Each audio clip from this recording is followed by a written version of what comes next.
मधेपुरा।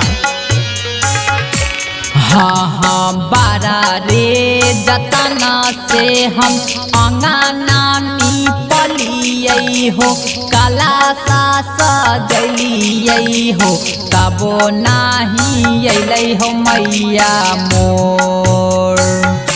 हाँ हाँ तबो नाही अइलै हो मैया मोर।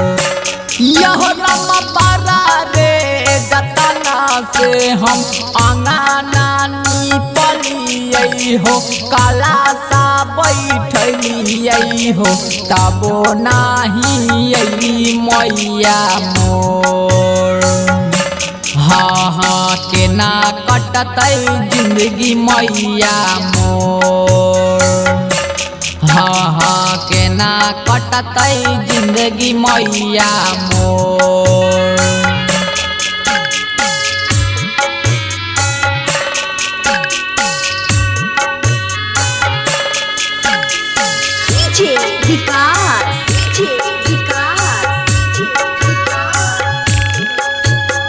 मटियार कला सीतामढ़ी मटियार कला सीतामढ़ी।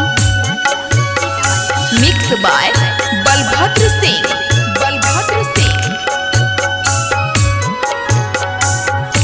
किया हो मैया बाजी न तोरा दुआरा पर छाती पीटी रोबै छाहे छाती पीटी कानै छाहे तबो दाया न अइला हे मैया मोर। हाँ हाँ तबो दाया न अइला हे मैया मोर। हाँ हाँ केना कटतै जिंदगी मैया मोर। क्या हो मैया बाजी न तोरा दुआरा पर छाती पीटी रोबै छाहे छाती पीटी कानै छाहे तबो दाया न अइला हे मैया मोर।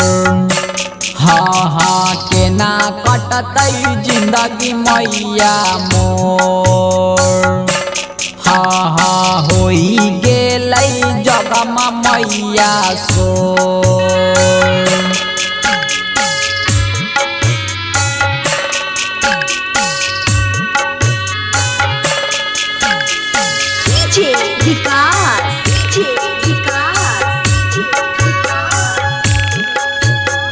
मटियार Kala Sitamarhi Matiyar Kala Sitamarhi. Presented by PM recording studio Alamnagar Madhepura. किया हो मैया जोड़ा जोड़ा पठाबा के बलि बनटी चढ़ैला काहे बलि कैलाश चढ़ैला काहे तबो दाया न अइला हे मैया मोर। हाँ हाँ होई गेलै जगमा मैया सोर। हाँ हाँ केना कटतै जिंदगी मैया मोर। किया हो मैया जोड़ा जोड़ा पठाबा के बलि बनटी चढ़ैला काहे बलि कैलाश चढ़ैला काहे तबो दाया न अइला हे मैया मोर।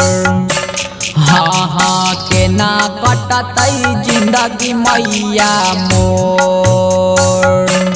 हाँ हाँ होई गेलै जगमा मैया सोर। हाँ हाँ बारा रे जतना से हम अंगना पलियै हो काला सा सजलियै हो तबो नाही अइलै हो मैया मोर। हाँ हाँ तबो नाही अइलै हो मैया मोर।